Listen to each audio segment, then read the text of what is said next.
All right. LDBC, this is your boy, Coach Sheldon Harrison. You're live on the Coach Sheldon Harrison Combat Sports Show Live. Okay, guys, I've been talking about this story here, for about a week now, and what the UFC has been doing to Marion Reneau, and I'm not going to take my foot off their neck. I'm just not going to do it, okay? I'm not taking my foot off their neck, and I'm going to continue to just keep talking about this, because the UFC, they need to go ahead, and even if Marion has to wait a little bit, they need the next fight that need to happen is Marion versus Ketlin Vieira, because everybody and their mama know that's going to be a title eliminated bout. That's the title, and Marion deserves her shot to fight for the title. People will try to blame it on a whole lot of things. Well, it's the fact that she's 40. Oh, okay. So the fact that Holly Holm is 37. I mean, how you going to explain that? I mean, she's still getting opportunity after opportunity. I mean, so let's cut it out. Cat Zingano, what? How old is Cat Zingano? Cat Zingano is, 35? I mean, how you going to explain that? So the age thing, that's been debunked, okay? The age thing, all of that's debunked. And we boil it down to, what do the UFC want to do? What do they really want to do? They want to, cater to that demographic, that 19 to 35-year-old white male. And folks, that's just how it is. And some of you people, oh, man, why you bringing up, you're a racist. What? I'm a racist because I bring up a race. That's stupid. Okay? And, a lot of people, when you guys try to tell me, well, hey, coach, it's not a racist thing. That's not it. But then you've never been a lot of you that make comments, you've never been racially discriminated against. I mean, you've never been to that point. I mean, I know I have multiple times. Even still to this day. Now, I don't let that define me, because I still go and I work my butt off and I hustle. But I understand, what the rules are, and I understand that I got to work 5 times as hard to get to the same destination, but it doesn't matter as long as I get there. So I don't sit back and say, oh, it's racist, I can't do anything. Nah, man. I don't think like that. I get back up. I get up. I do what I got to do. I push forward. And I'm going to keep pushing forward on this channel, but I'm going to keep pushing forward with the truth. And the truth is, they don't want this woman up in the rankings. They don't want this woman fighting. They don't want this woman doing anything except for, just beating up on, or, allowing her, I guess they think in their mind, well, Marion could be a gatekeeper. She could be somebody that some of these young prospects could get wins on. But see, I like Marion Reneau's attitude. She could have the same attitude too, but she don't. I like her attitude because she's kind of just she's gone against the grain and was like, nope, I'm going to beat these young girls.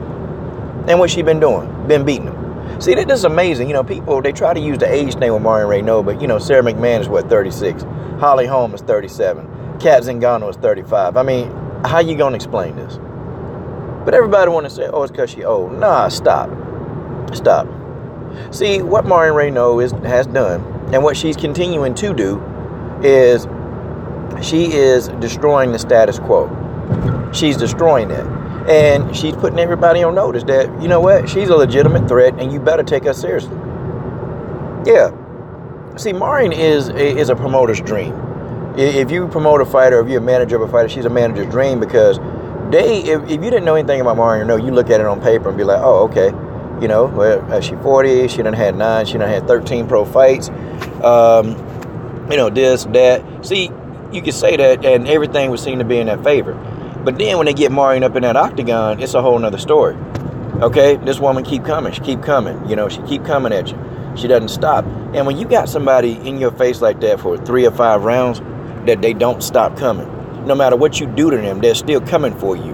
That person in a division is a threat. That's a threat. Marion is not Marion is not what you call a gatekeeper.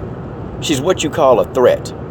And I promise you, you put anybody in that octagon, Marion is going to pose a problem for them. I don't care who it is.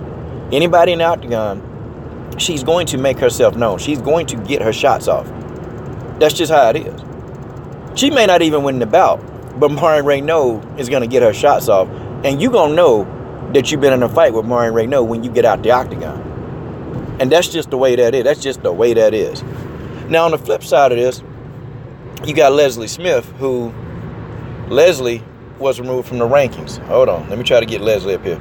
Okay, Leslie was removed from the rankings, okay? And this is what we expected, man. We expected Leslie to be removed from the rankings. Now, with all this being said, Leslie's removed, And, you know, several people around Marion Reneau, they're going to be jostled around. But it's amazing how Marion still stays at number 7. See, after the win to Sarah McMahon, after she beat Sarah McMahon, she should have easily been top 5. Okay, there should be no discussion about it. It should be no bones. It should be nothing, okay? Easily be top 5. Because if we're really thinking about the ranking system and that, you know, we can't refute it because, you know, Holly Holm should easily be out of the top 10. How you going to explain this? Easily. But see, for Holly, what they'll do, you know, you guys will give it an excuse and say, well, you know, she's fighting, you know, top competition and, you know, she's losing a top competition. Oh, okay, cool. So she's losing to top competition. Well, if that's the case, then, you know, Ronda Rousey.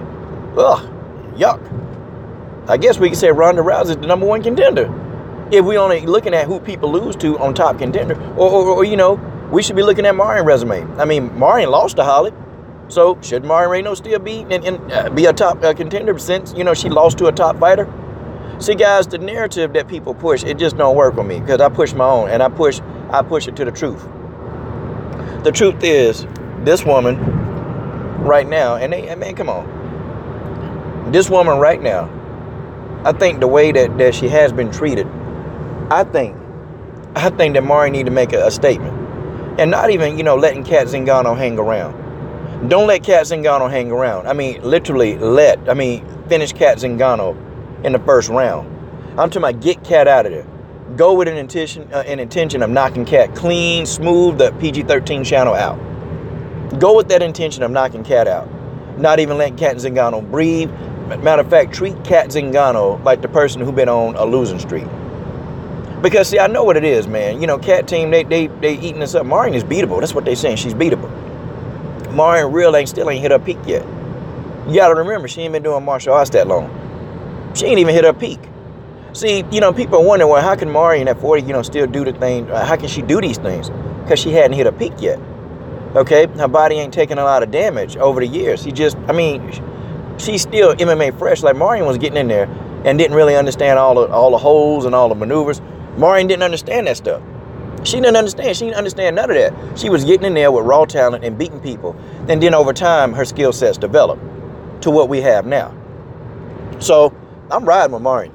I don't care if she win, lose. I don't care if Marion say, look, I ain't fighting no more. I'm still riding with Marion. I don't care if Marion stop fighting. I'll be calling him once a month. Yo, hey, how's it going? How your son doing? How you doing? Good. Glad y'all doing good. Blessings.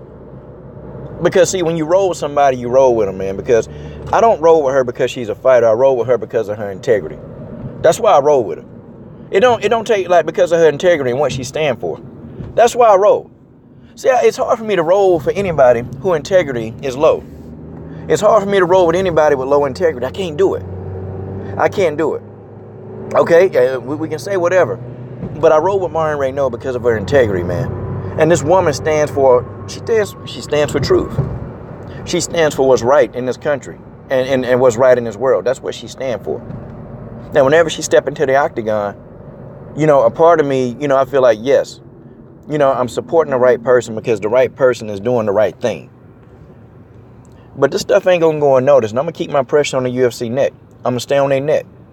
And I'm convinced they watch my videos. Matter of fact, I'm sure they do. I already told you that some of the videos I've had, they done had them taken down. Look, y'all. Look. You can say, well, Coach, your little channel. You know, I had a guy, your little channel. Your little, man, come on, ain't nobody watching you. And you don't even interview no hot top people. You don't interview anybody. And, you know, my question is, who do you interview? What do you do? To all you people that's questioning, you know, hey, you know, he interviewing these people, don't nobody know. Exactly. My response to you is exactly. But what do you do? You know, what do you do?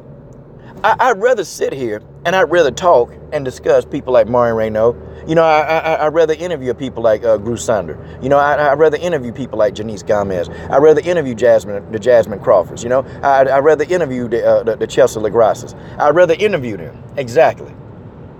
But what are you doing? See, what are you doing? I know what the coach is doing. I know what my mission is. I know what the coach is going to do. The coach is going to do what the coach is always going to do. And let's get on here and let's go live on the Coach Sheldon Harris Combat Sports Show. Live. That's entertain. That's give you the real. That's what the coach is going to do. And I've done that. But thank you to Marion Reneau. Thank you to Leslie Smith. And Leslie, you know, don't worry. I'll keep my foot on the UFC net. Oh, don't worry. Don't worry. And I've been upset at Leslie a couple of times because Leslie so busy, man. Like, it's like Leslie's so busy, man. But deep down, Leslie, her heart is always in the right place to do right. And her inclination is to do good. That's Leslie Smith's inclination, is to do good. Because Leslie is good. And, you know, I hate how they did her, man. This woman, she sold out for this company so much, man. I mean, this woman could have easily stopped in the fight when she was fighting. I forgot who she was fighting.